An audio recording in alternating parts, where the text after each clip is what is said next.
welcome back guys. It's me, Karen, your favorite booktuber, and today we're doing another one of those International Booker Longlisted books. Today we're going to be talking about Ninth Building. This book did not make the shortlist cut, but that's okay. That's not what we're here to discuss. We're here to talk about the book itself. Before I even get into it, I do want to spend like a second talking about the author. Our author is someone who he's now in his 60s, has built quite a, renowned career for himself in the arts. He's written novels, he's written a couple of screenplays, he's been involved in the theater, man cares about art.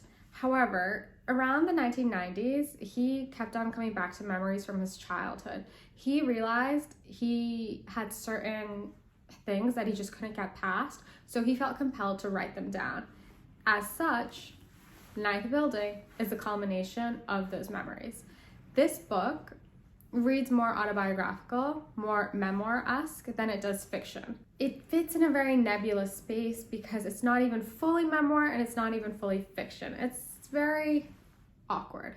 Nonetheless, we get a novel that is told in two parts, followed by an epilogue which consists of poems. Each chapter is kind of a short story, but everything is very brief. It's very short. They're just character sketches or memory sketches even. I think that's more accurate to say than character sketches because we don't even get to really know anyone in this novel very well.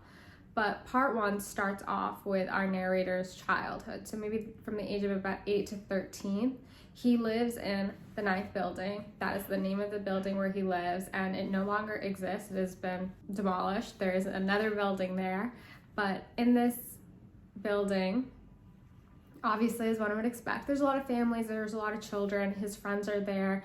We see him recounting his first love, his first experiences with death, and not gonna lie, there's a lot of death in this part one because all of the adults around him, whether they're murdered or committing suicide, are really grappling with the political regime at the time and the toll it's taking upon them. And the children are observing this death. They're not fully grasping the gravity of what's happening, but the political climate follows them like a cloud. They can never really escape it. There's this one scene where the children go off to this park, and for some reason, because of a few other reasons, they start screaming the word pointless into the wind, and this word, which they're screaming because they're kids, kind of just takes on a greater importance when you realize that a lot of the pain and suffering that they experience as children and will continue to experience once they are sent off, it's all pointless.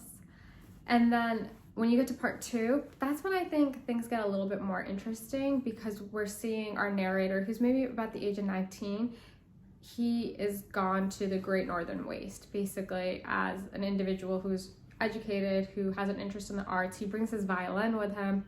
He is sent off to experience manual labor, to toil like a layman. And there, amongst other men of the same age who are all just as equally bored, you really get a sense of the tedium and the long days, the even longer nights. There's really not much for them to do because most of the time they're surrounded by snow, and when the weather is amenable to them doing work, they're not even really good at their jobs, and they know this. It's just tedium. And within this space, you also see this undercurrent of violence and a lot of Black humor. That's kind of the book for you. I would say that you could say that this fits within China's scar literature tradition, which came about in the 70s, 80s, where individuals were really grappling with what had happened to them. But the tone of those books, I don't know, I haven't read them, but this is what I've read on the internet. The tone of those books is supposed to be really angry and, quite strong and visceral in its language. Ninth Building is a lot more removed. There isn't anger per se. It's just a very languid, tedious tedium. A bit repetitive, but it is what it is. Our author keeps us at a distance from the narrator. It's hard to really delve too deeply into these memories, into these experiences, because throughout the whole entire novel, we're held at a distance. So these experiences, they're coming at you, they're coming at you, they're coming at you.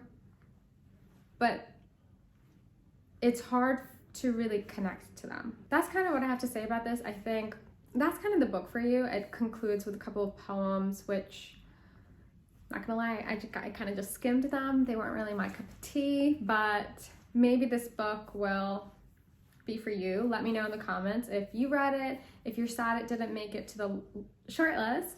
And yeah, I just would love to hear your thoughts. Thanks.